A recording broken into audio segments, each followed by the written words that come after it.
Hey, what's going on, everybody? Today is the 30th of November. Hopefully, you guys all had a pretty good day yesterday and all been having a pretty good weekend as well. Some of you guys is a long weekend as well since it was Thanksgiving. So, as normal, if you guys do leave a like, I definitely do appreciate it. We had, 19 or 20 likes yesterday. So, like I said, that does not go unnoticed. I appreciate that quite a bit.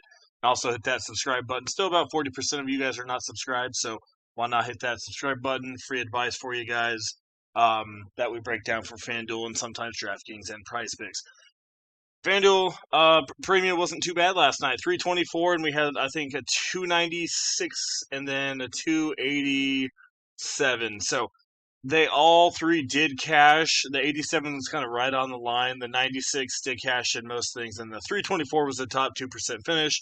Cunningham, Jones, Harden, Ayudasomnu. We had Marshall, Giannis, Ozo, O'Neal, and Jay Huff in this one.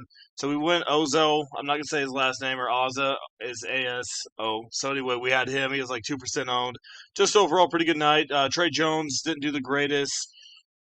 Could have had a little bit more from him with Kobe White being out, but overall, 324. We were able to fit in Giannis, Harden, and Cunningham, and not too bad. So if you want to come join us for premium, all you have to do is hit us up on our Twitter. That'll be in the comment section below. Click that link right there. We'll take you right to our Twitter. Follow us, message us. We'll get you guys all set up and get you guys set up today. $6 for a day pass or $30 for a monthly pass. There's our Twitter right there. Chris Anthony NBA1. Also, if you do not have Twitter, we have our email as well. That will be down there. Message us on there. We'll get you guys all set up. Like I said, $6 for a day pass or $30 for a monthly pass per site. And like I said, it's definitely worth it for sure.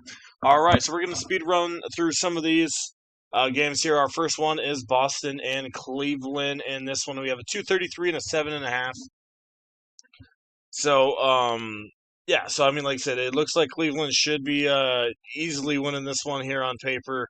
I'm going to try out this new little format here, this new website. Tell me if you guys like it or not. The more likes, then that means you guys kind of like the new format of breaking it down.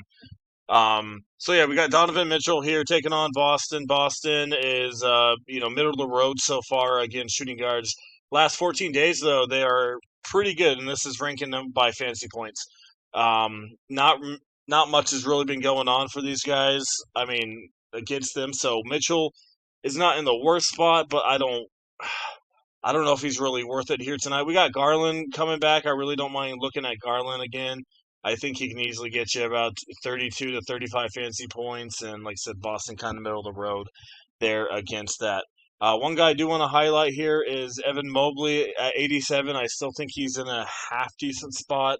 If Allen continues to be out, then I think Mobley's going to be the guy to look at. The one thing I do want to say is they are pretty good against power forward. Boston is, and Kate is coming back as well, so maybe it's not the greatest spot for him. I do expect them to have some ownership, though. Guys like Hunter are all right, but it's not really the greatest spot here for Cleveland on paper. Moving over to the Boston side, I really don't mind looking at Jaylen Brown here. Like I said, Cleveland does struggle a little bit against power forwards, and he's been looking pretty good, Brown. 44, 43, and 59 in his last three. Looking, like I said, pretty dang good. And on the season, they're not too bad on the season. They have struggled a little bit recently. Cleveland has against small forwards, as you see here recently. So I think Brown's in a pretty good spot here for cash games. I'm not too into Pritchard. Derek White could be all right in maybe some GPPs. Cada, I don't mind looking at him here tonight. So that's a guy that you could look at. Only, like I said, if Allen continues to be out. Cato, like I said, kind of coming back from injury, but without Allen down there, I wouldn't be surprised if he go get you, 27 to 30. And like I said, the last 14 days, Cleveland hasn't been good against centers. So there's that for you. Moving on to Atlanta and Philadelphia. This is another high scoring game. We have a 233 and a 1.5 spread. So VJ Edgecombe is questionable. And I think everyone else is good to go besides Drummond. We'll have to see what's going on with him. If Drummond is out, Bona comes into play. This dude literally just popped off.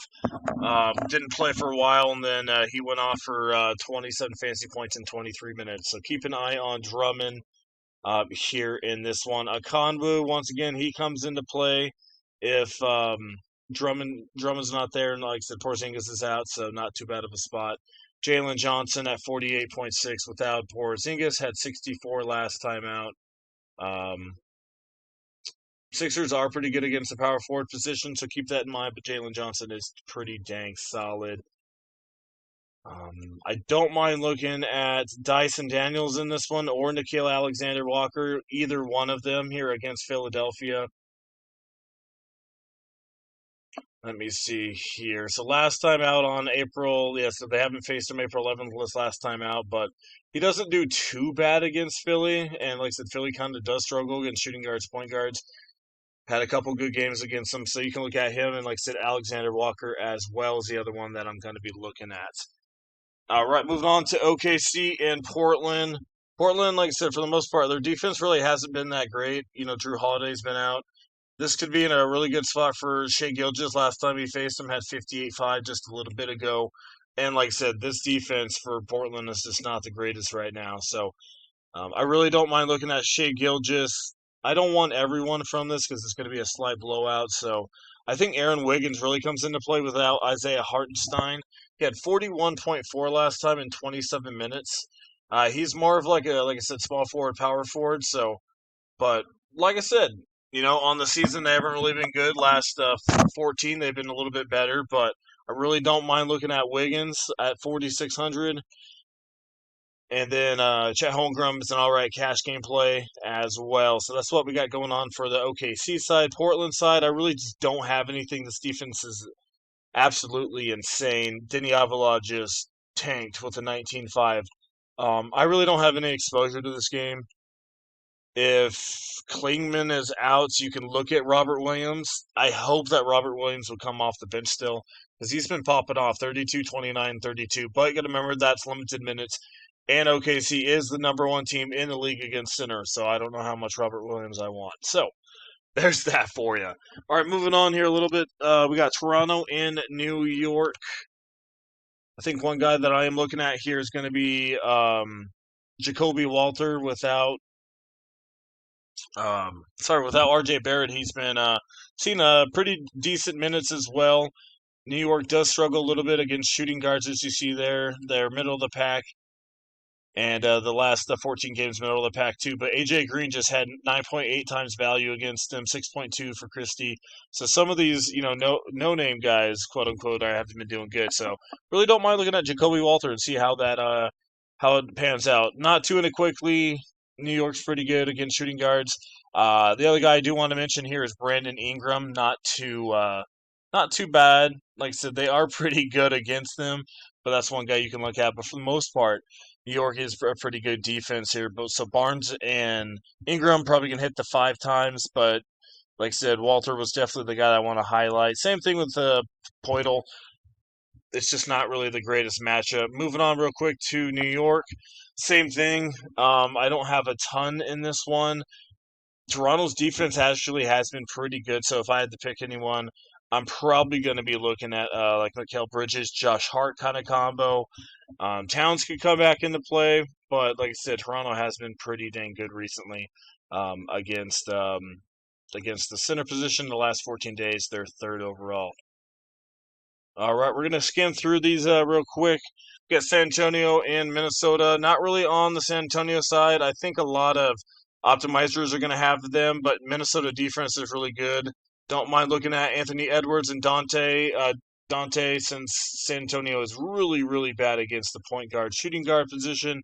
So both those guys should be in a pretty dang good spot. So those would be the two that I would be looking at.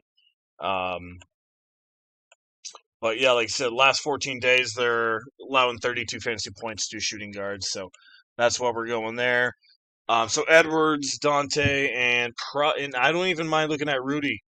Rudy's in a pretty good spot as well. I know not a lot of people really go that way, or Naz Reid, but I really don't mind it. Last 14 days, Spurs 35.6 fantasy points given up to centers. So there's that for you. Moving on to Memphis and Sacramento, a little bit quicker.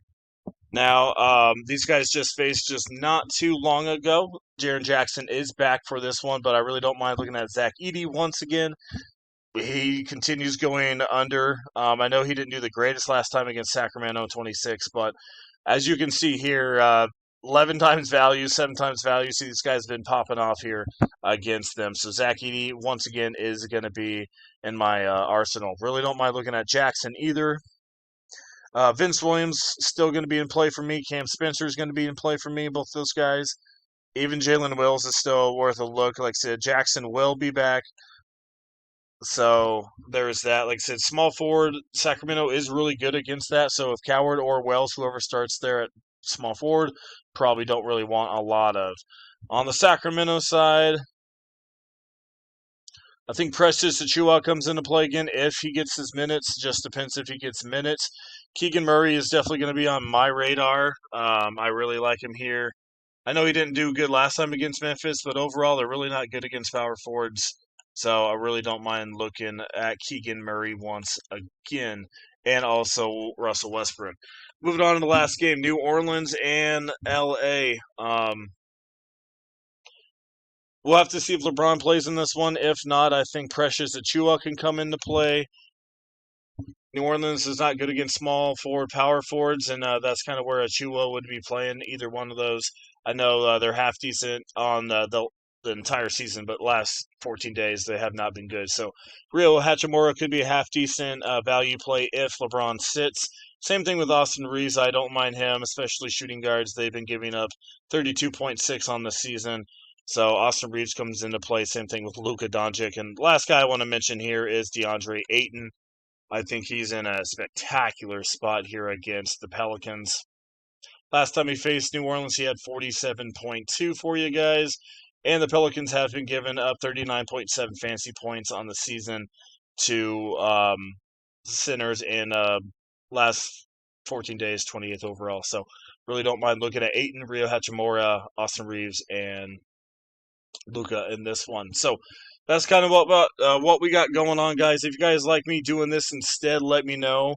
Like I said, we went a little bit quicker here, but once again, with Marcus Smart being out, another guy I want to look at real quick was Jeremiah Fears.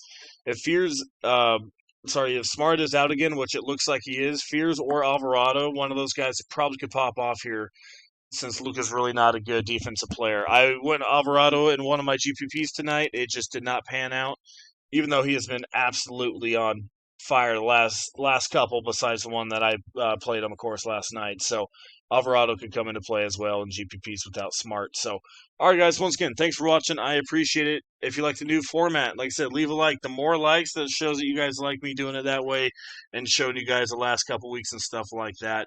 If you don't like it, then no worries. We can go back to the old format with a DVP over here. So just let me know which one you guys like. And like I said, if you want to get in on premium, $6 for a day pass or only $30 for a monthly pass per site. And like I said, we won again last night with a 324, 296.1, and a 287. All three of those did cash pretty easily last night. And like I said, no one had Marshall. Marshall had 41.1. Guess what? We had him. So once again, thank you for everything. I appreciate it, guys. Hit that subscribe button as well. Email will be down there with our Twitter as well.